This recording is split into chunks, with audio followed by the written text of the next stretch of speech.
Ladies and gentlemen, it's Thursday. Football Scoop Podcast is back. Thursdays, we talk about games coming up. Typically, the weekend would just be getting started Thursday night. We actually had football last night. Missouri State handled business, went to Middle Tennessee and beat Middle Tennessee. I hate to say it, just like all four of us predicted they would. Middle is just Not good. not great. I don't know if you guys happened to catch the end of the Liberty UTEP game. Heck of a 4th and 1 grown man tackle, one-on-one. Running back just takes on this linebacker. Linebacker just grabbed him, mauled him, and threw him on the ground for a loss. Liberty wins the game. Pretty awesome. Yeah. As a former linebacker like myself. Now, was that on Tecmo Bowl or was that NFL Blitz? Yeah, that reminds me. We were promised some film of you playing first base that is yet to be delivered. Now I want to see some linebacker film as well. Call. This all exists. All right, we can make this happen. Not on today's show, but we can make this happen. This is the Pachyderm podcast. We don't forget. We don't forget. So I did see that. I saw the end of both of those games. Of note, MTSU, and I tweeted this out a few weeks ago, you never freaking stop playing for a touchdown in college football, in my opinion, ever. But especially you cannot treat being at the 30-yard line like you're in chip shot range. And that's what MTSU did. That was an affront to conservative to call that conservative. Like it couldn't be any more worse than conservative. And then the thing that stood out to me about Liberty UTEP is I didn't think either of those teams was particularly good. And for UTEP to supposed to be an offensive-minded program, the Miners had less than 75 yards total offense as the fourth quarter started at home. Not great, Bob. Turn the page to Thursday night. Tulane's hosting East Carolina. Tulane's a good football team. They're not, in my opinion. Well, we'll see. I think Tulane's been really good in some other years. I'm not sure this team is that deep. Be interesting to see. East Carolina's got some fight in them. They got that dog. So that one I think is going to be a battle. How about Southern Miss? I think they're playing for their 4th win. I don't think Southern Miss. I think they had 1 win last year. I think they might have 2 or 3 the year before.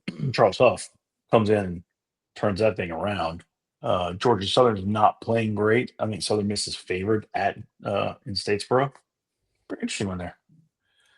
It is an interesting one there because it's been last year was just a so-so season for Clay Helton down in Statesboro, and this year has gotten off to a disastrous start for Georgia State. And it's not just been losses. They've had a couple of really gnarly, ugly blowout losses. So that one is one I'll be monitoring. Kennesaw State, also another program that was pretty dreadful a year ago that's playing well under first-time FBS head coach Jerry Mack. They get La Tech at home. That's a low-key good game. There's no marquee games tonight, but there's a bunch of compelling good games tonight. Marquee games Friday night. South Florida at North Texas in Denton. Zach Barnett will be covering the game in Denton. Tell me about that one, Zach. So this is last I just saw this game's a sellout. There are growing up in Denton. I think that I can recall 3 times when they've filled or nearly filled the home stadium, and that's 2003. They played Baylor at home and beat the crap out of them before Baylor got good, and then it was 2018 when they had it rolling under Seth Luttrell. Mm-hmm. They just played for the conference championship the year prior, lost to Louisiana Tech. I think it was a missed field goal that would have sent the game in overtime. Never really got it back together and never got the juice together the way they had it after that loss. It was kind of a long, slow decline after that loss. Now, everything that you could possibly want for a North Texas football team is out in front of you. And you've come a long way in a short amount of time. I've talked about what Skylar Cassidy's done to that defense. Drew Mestamaker, their quarterback's one of the best but one of the best stories in college football. So you have the opportunity to do something that you haven't done in decades, really. And the first goal of what you've done is capture your own fan base is there. So I'm really excited to be there and capture the moment of what could be, one of the high points of North Texas football history. North Texas is undefeated. South Florida, had the big win early in the season. They're 4-1.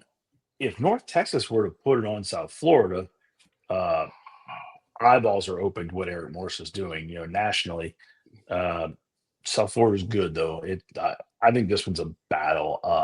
I actually see South Florida finding a way, but I don't know that I don't know that everybody agrees with me. Ooh. Was that Vegas a has preview? this one of the highest scoring games. The over/under is at 66.5, and I think the other game that is higher than that is FAU UAB, and that might just be FAU expected to score a bazillion. So I see this one being an absolute shootout. And Skylar Cassidy, I think, has come in, and that defense has allowed 20 points a game. But I think this is a high scoring 30 in the 30s or 40s for both teams. Yeah, Byron Brown for South Is a Florida. Yes, that's exactly the word I was going to use. And if they win, I think it's a put the team on your back type performance from him. Agreed.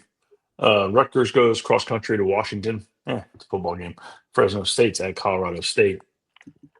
I think Fresno has some stud athletes. Their backfield has the potential to get loose. Colorado State's secondary is not very good at all. I can see Fresno ripping off some long runs and it being a tough night Fresno State's not getting enough in attention. Fort Collins.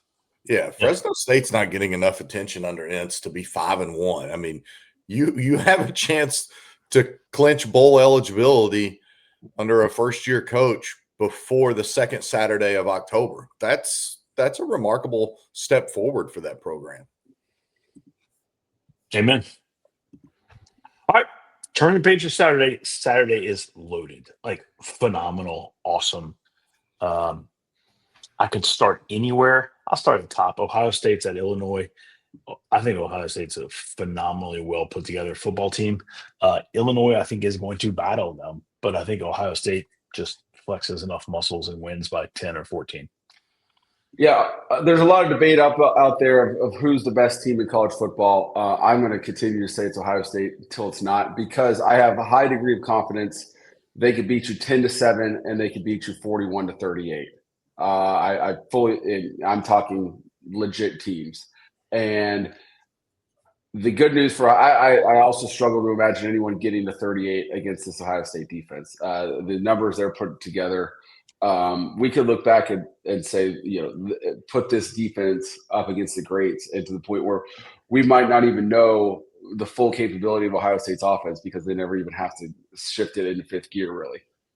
Yeah, the one bugaboo that's been percolating about the Buckeyes this week is their short yardage offense. It has been less than ideal, and a lot of clamoring for more Bo Jackson, not Tecmo Bo Scott, but more Bo Jackson, and more of the backfield being showcased in short yardage runs. But this is a moment where Matt Patricia, look at the Belichick tree, and it's burning to its embers in Chapel Hill, but Matt Patricia, the former Belichick DC, is making his foray into college football seamlessly beautiful, while the guy he replaced is also part of a mattress fire in Happy Valley. Matt Patricia's defense, I think, will be the most studied offense or most studied thing this offseason by coaches across the country. There's a lot of talk about how it morphs and is unrecognizable from week to week, to the point that people don't understand how he's carrying it over week to week and making it teachable to players. And as good as they've been in the red zone, I believe they still have not allowed a touchdown in the red zone, or they've only allowed one. That's outstanding. And I heard Ryan Day talk this week about, as they were studying Illinois, and he gave a lot of credit to Brett Bielema and being one of the best coaches in the Big Ten, was that the Ohio State staff is not taking into account the Indiana game. They felt like that was a complete outlier, so they're throwing that one away and focusing on the other games, which I found very interesting. Yeah, Doug, opposing offenses are 0 for 8 in the red zone against Ohio State in getting touchdowns. Ohio State's given up 2 touchdowns in 5 games. That's not good. a whole lot you need to say beyond that, really. Staying in the 11 a.m. early window, Alabama's at Missouri. I think this is back and forth. I think Missouri is a good football team. I lean Alabama on this one. I feel like they kind of finally got their feet under them.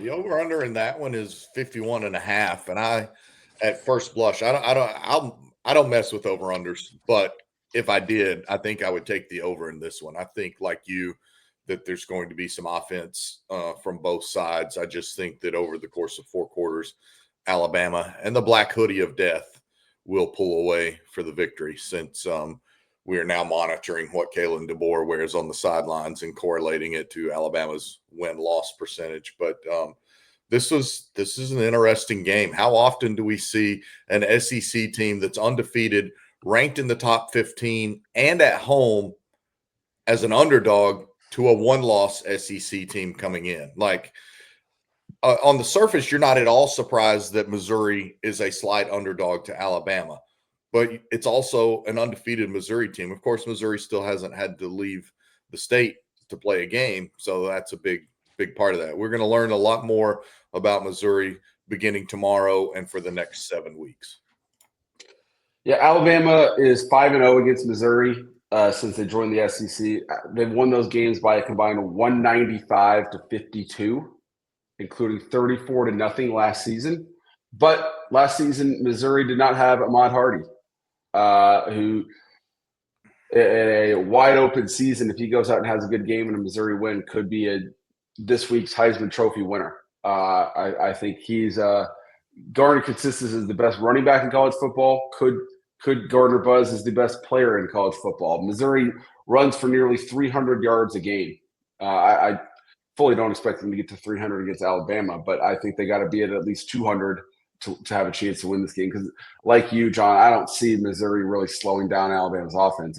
You gotta outscore them.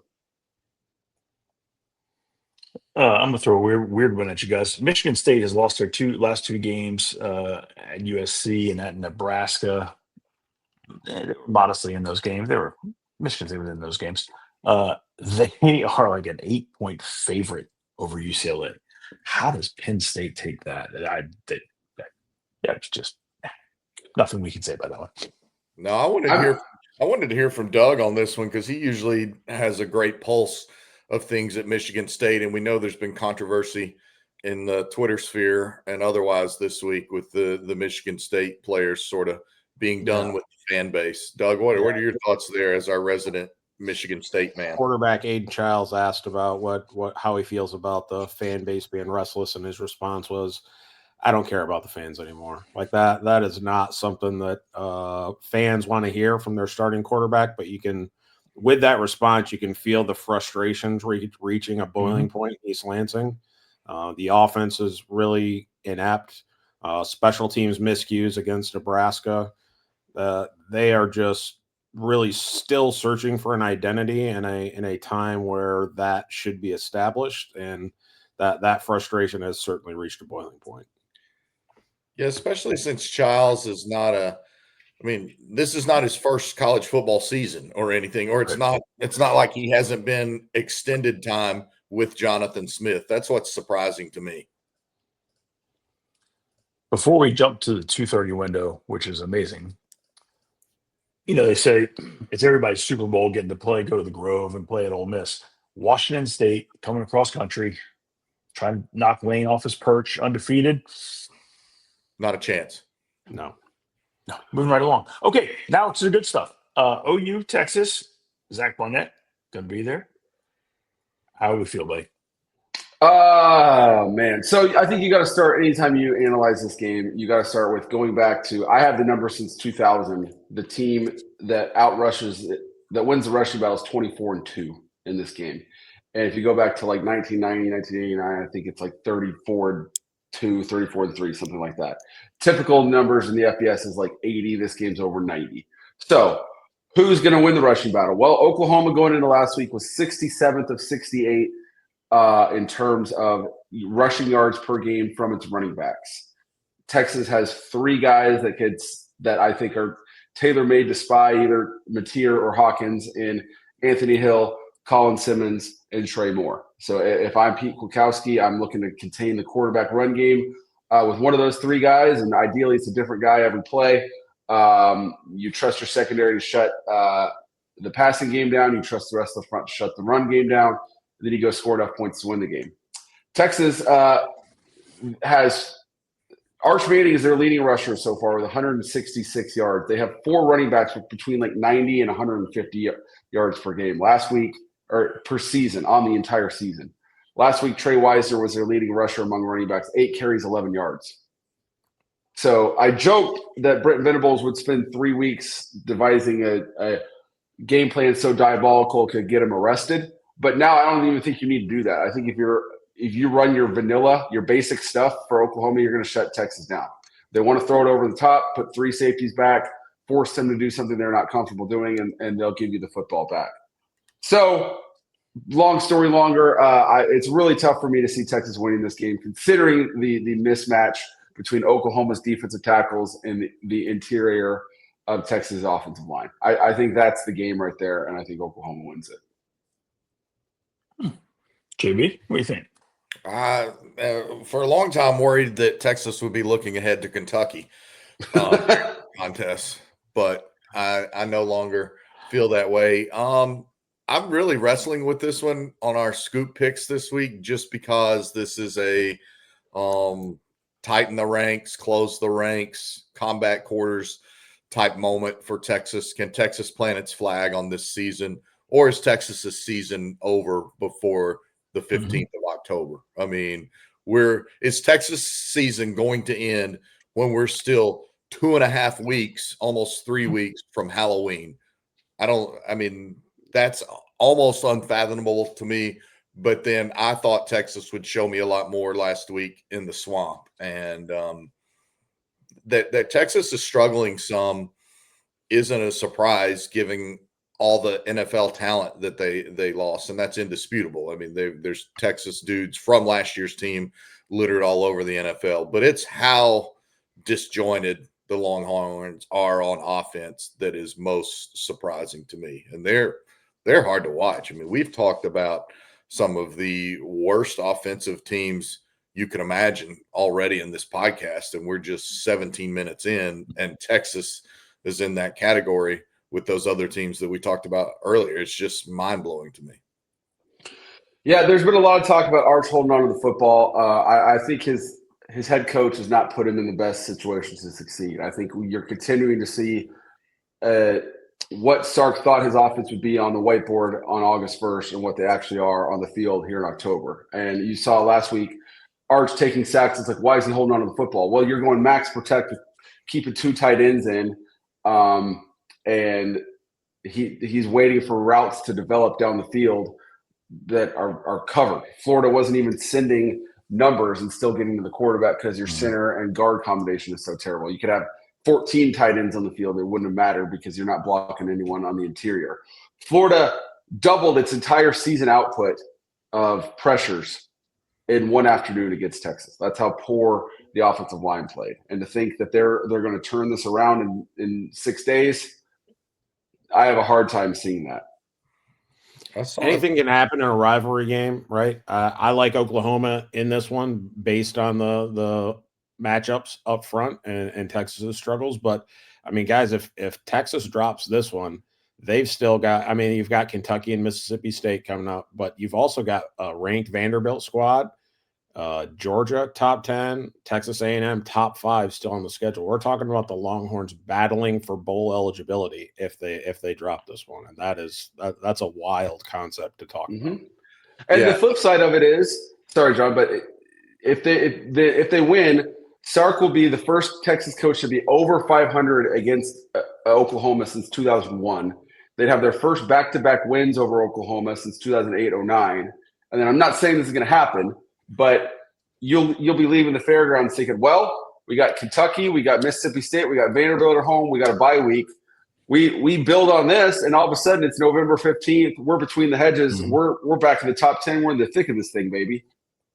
Yeah, that's it. It's like it's that's it. You're either your season is still alive in a little more than 24 hours from now, or 48 hours from now, or your season is when does spring camp start? Because a bowl would be meaningless with where you began. I was just going to point out, I can't take credit for this stat. I saw it probably on the platform like Prince, formerly known as X.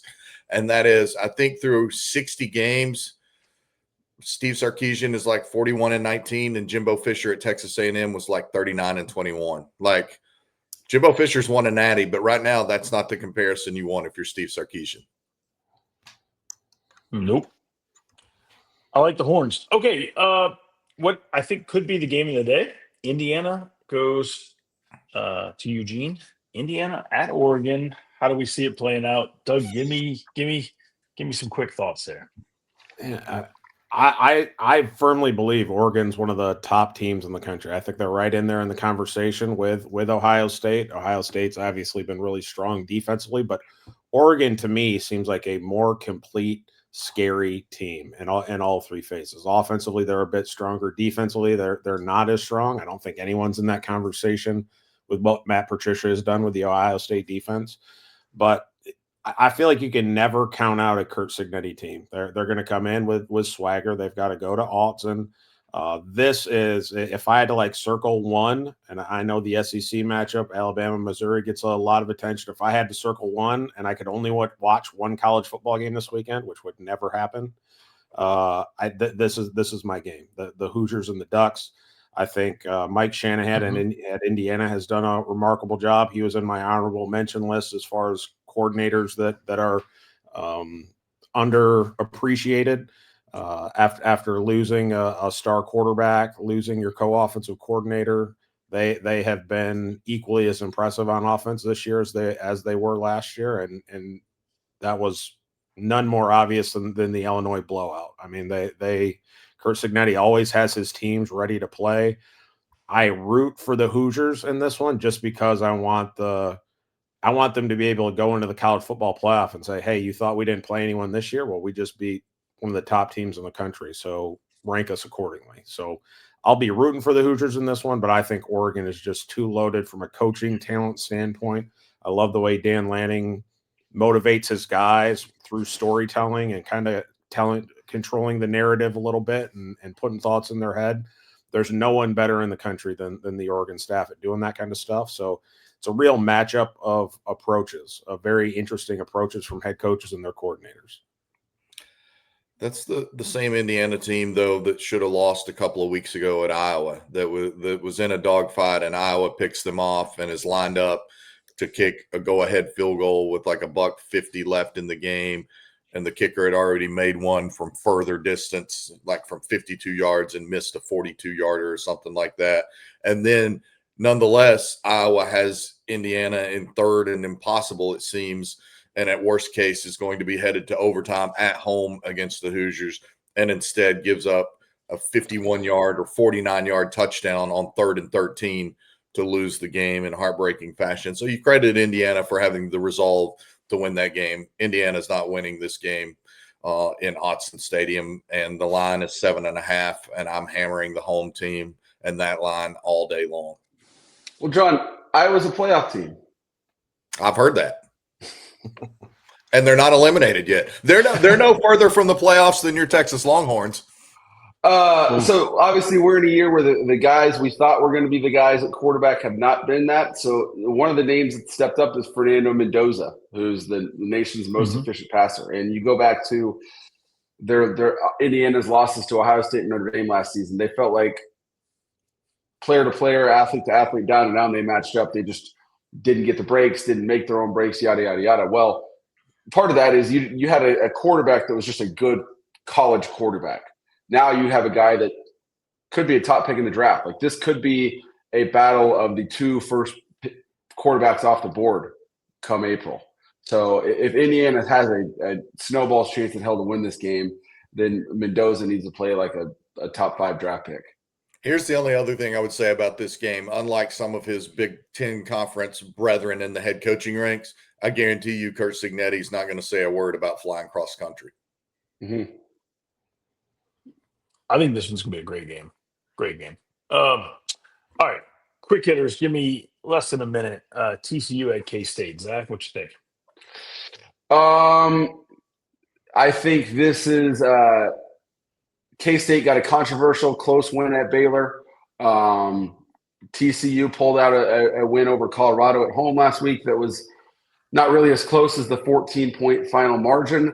I think it'll be 6 points in either direction, but I pick K-State to win simply because they're at home with a 1.3 level degree of confidence. Maryland started off really hot this year. They absolutely collapsed against Washington at home in Maryland last week. Washington came back to the fourth quarter and got them. Nebraska comes into town.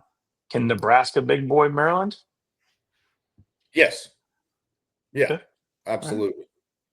Okay. I mean, Mike Locksley's record after September and before is like 21-1, and afterwards it's like the reverse. I still have a low degree of confidence of Nebraska actually being able to handle their business in a Big Ten road game. I think this will be a 5-point game. It probably should be a 21-point Nebraska win, but I bet you they probably win it by 4 or 5. I think most of America would agree with you. Air Force played better than I think a lot of people thought versus Navy. Here they're at UNLV. UNLV's undefeated. Can Air Force kind of come into the little different ball game and catch UNLV? UNLV is not indomitable at all. I agree. And Air Force is playing really good offensively. They're just uncharacteristically porous on defense. And unfortunately for the Falcons, it's continuing a streak that started last year. Now, last year there were a bunch of injuries, but after starting 2023, like 8-0, Air Force's record since then is markedly below 500, and it's ugly, and it's unfortunate because, just being candid here, Troy Calhoun is one of my favorite people anywhere in college football. I love that dude, and it's just personally tough to see them struggling like this. So, are they capable? Yes. Do I expect them to? No. I think Dan Mullen has a challenge on his hands to avoid a letdown. They're at Boise next week. UNLV is if you're UNLV and you're going to Boise undefeated, that's about as much as you could ever hope for as a program. So you got to get there and get over this one first. All right, we're still in the 2:30 window, and I got a bazillion more games. We got to keep rocking. Arkansas, Bobby Petrino coming to Neyland. JB, 56-21 Vols. Moving on. Florida is at A&M. Can Florida find some more magic and disrupt another season? Why not? I mean, you finally realize that you have – I mean, Jaden Baugh might be the best running back in the SEC outside of Ahmad Hardy. And for all the everything DJ Lagway did last week and throwing the ball to Dallas Wilson certainly helped. If you make him the centerpiece of your offense and you stay out of 3rd and 9, which seems like every time I flip on an A&M game, they have an opponent in 3rd and 9. Then yeah, you have a chance to win. The A&M offense is probably underperformed a little bit. I think it's safe to say against Auburn and Mississippi State. So yeah, you have there's no reason you can't go win this game.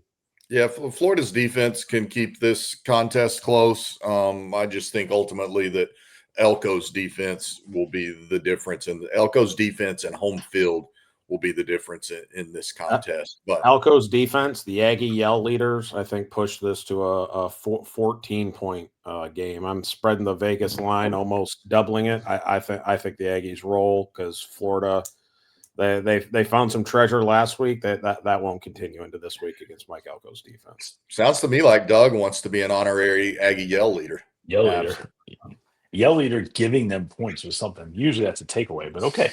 Iowa is at Wisconsin in a game that might set offense back a few years.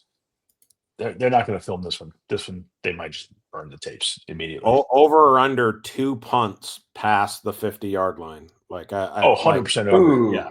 Yeah. Well, 2. That's a good question. Yeah, if it was 1.5, I'd feel great. 2. I bet the punt over under. I bet the punt over under is similar to the point over under. That's rude and awesome. Okay, Georgia is at Auburn.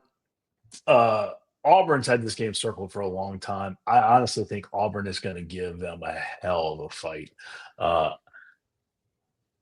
my heart tells me that Georgia's got a little bit too much and will put them away. But boy, I can see Auburn fighting in this one. Auburn fought in this game very valiantly last year, if I'm not mistaken. Like, wasn't this a really good game between the hedges last year? Yeah. That Auburn had a lead in it for a while. So I would expect nothing less because look, it's not similar situations in the big picture because this game is inherently more important for his tenure. But much like I talked about Steve Sarkisian and Texas having a circle the wagons, tighten the ranks type moment, this is that for Auburn. It's now or never for Auburn. And I mean that. Like this, there could not be more critical mass involved for Hugh Freeze than this contest. Amen. Michigan goes to USC. Different style, very different styles. I can see this game going either way. It's tough. I'm with you, but at the same time, it's tough for me to imagine a Lincoln Riley team out toughing a tough physical Big Ten team until I see them do it. Can Maeva go off and they win 34-31? Sure they can. But Michigan's got a great running back in Justice Hayes. They've got an identity. And I think that'll be enough. And USC will submit at some point in the fourth quarter, and Michigan will win. Wasn't this a real ugly USC win a year ago? I can't remember. Did Michigan win this late on 4th and goal? I think Michigan won it late. Ugly was correct, but I think Michigan won it late. Yeah. So if this is 20-17 again, then it's Michigan all day long. And by the way, then USC comes to South Bend next week for a primetime tussle with Notre Dame. So once again, we're talking seasons on the brink that could be over before Halloween. And USC, if it doesn't win this game, is right there in the same boat as Notre Dame has been in since week 2, that Texas is presently in, that all these other Georgia is presently in. All these teams we've talked about are sitting here on the brink, and we're not even to October 15th. So the magnitude of this game is absolutely huge for Lincoln Riley and USC in the present tense and in the big picture. It's a huge, huge game for the state of affairs for USC football. Real quick. So Michigan won last year. Just wrote Michigan won 27-24 in the Big House last year. That's right. Go ahead, Doug. What were you saying? I mean, they lost a tight one to Illinois last week. They've got Michigan, then Notre Dame, and then that second to last week of the season, they face off against Oregon. So if they can find a way to win these next two, you could see them beating Nebraska, Northwestern, Iowa. Sure, sets up a huge Big Ten matchup between Oregon and USC, and that felt really disgusting coming out of my mouth. Oregon and USC in the Big Ten. Still not used to it. Family podcast, no comment. Coming to the SEC, South Carolina's coming to Baton Rouge. Don't know about this game. I really don't. You would think LSU has enough to win by 10. You would think. I don't know. Can LSU score 10? Yeah. Again, you would think. 13-10, but Tigers. That low? Nah, I get more points than that. Yeah, I think 13-10 is probably your halftime score. I think it'll be. Yeah, I agree. I think it'll be a good type of ugly, like an entertaining type of ugly game. But I lean LSU. I see 26-18, something like that. Something weird. Are you going, Scott? I have a great opportunity to go. I'm thinking about it. I've been going to a bunch of games out, and when you go to those games, you go into a black hole and you don't see anything else. And there's some kind of amazing, awesome other stuff going on at the same time. So I'm up in the air. We'll see. BYU at Arizona. I think one collective loss, two collective losses, one. Yes. Arizona lost one. I think BYU's undefeated, right?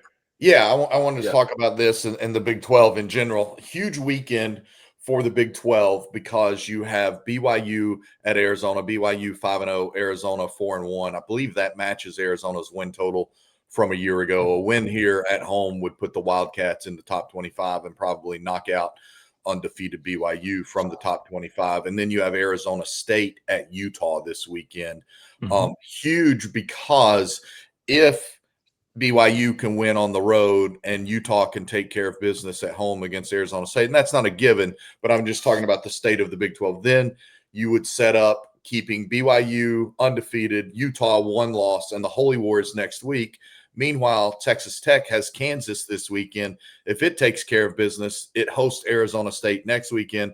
Then you're talking about potentially having ESPN game day, maybe in Salt Lake City for the Holy War, and big noon kickoff in Lubbock for Texas Tech, Arizona State. So the Big 12's moment in the sun, so to speak, is coming over the next 8 days. What happens this weekend can set up a potentially massive weekend for the Big 12 next Saturday. So I would watch these games anyway. I love watching BYU football, like especially because they're so often on at 10 o'clock, whether it's Friday night or Saturday night, and that just warms my soul.